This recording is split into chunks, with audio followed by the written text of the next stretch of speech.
Apa kabar hari ini? Ibu harapkan kalian sehat semua dan dapat semangat mengikuti pelajaran ini. Minggu lalu kita sudah menjelaskan bahwa ilmu biologi lah yang paling sering melakukan penelitian. Jadi karena selalu melakukan penelitian, maka biologi dikatakan sebagai ilmu.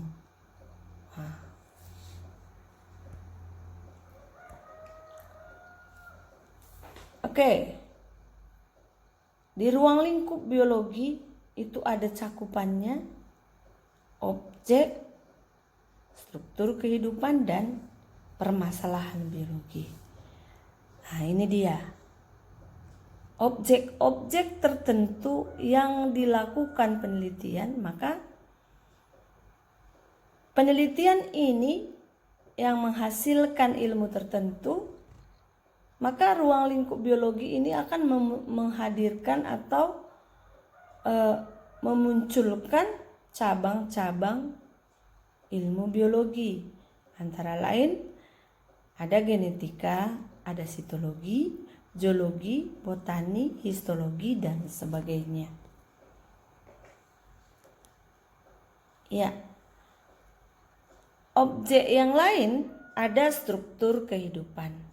Struktur kehidupan itu dimulai dari tingkat lebih rendah sampai tingkat kehidupan yang tertinggi, yakni dimulai dengan molekul membentuk sel, sel membentuk jaringan, jaringan membentuk organ, organ membentuk sistem organ membentuk individu, dan individu membentuk populasi. Selanjutnya, permasalahan biologi, ya. Permasalahan biologi yang timbul akibat adanya interaksi antara makhluk hidup dengan lingkungannya. Ya, kita perhatikan di sini ada di sawah terdapat berbagai populasi. Itu populasi manusia, hewan, tumbuhan, dan sebagainya. Populasi ini saling berinteraksi membentuk komunitas. Komunitas ini kemudian berinteraksi dengan faktor-faktor abiotik seperti suhu, intensitas cahaya, pH, kelembapan, dan sebagainya yang akan membentuk suatu ekosistem. Contohnya ini ekosistem sawah. Permasalahan yang lain yaitu yang ditemukan pada hutan hujan tropis, merupakan salah satu bioma di dunia, yakni sekelompok hewan dan tumbuhan yang tinggal di lokasi geografis tertentu. Oke, kita lanjutkan. Ya. Karena ada penelitian, maka ditemukan sesuatu sehingga akan dapat dirasakan manfaat dari ilmu biologi. Ya. Contohnya, manfaat ilmu biologi di bidang pertanian akan menghasilkan kultur jaringan. Di bidang kesehatan dapat mengidentifikasi virus.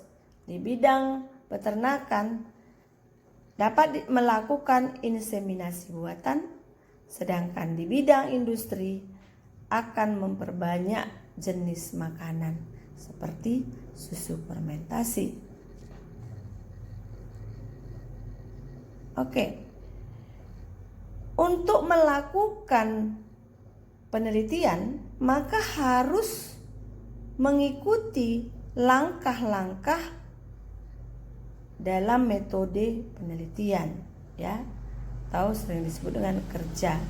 Laporan ilmiah itu harus melalui langkah-langkah berikut ini seperti menemukan gejala biologi, merumuskan masalah, merumuskan hipotesis, membuat rencana penelitian,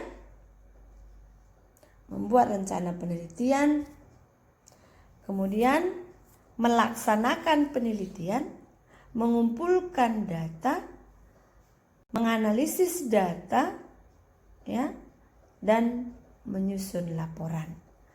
Laporan yang disusun kerangkanya seperti ini. Harus ada pendahuluan, kemudian metode penelitian, hasil penelitian, kesimpulan, dan daftar pustaka. Ya, beginilah proses yang dilakukan para peneliti untuk mengkaji permasalahan biologi. Ya, sekian presentasi pembelajaran kita, dan tugasmu nanti kamu perhatikan di modul tugas kita nanti, nak ya. Terima kasih. Selamat mengerjakan tugasnya dan membuat catatan dengan rapi.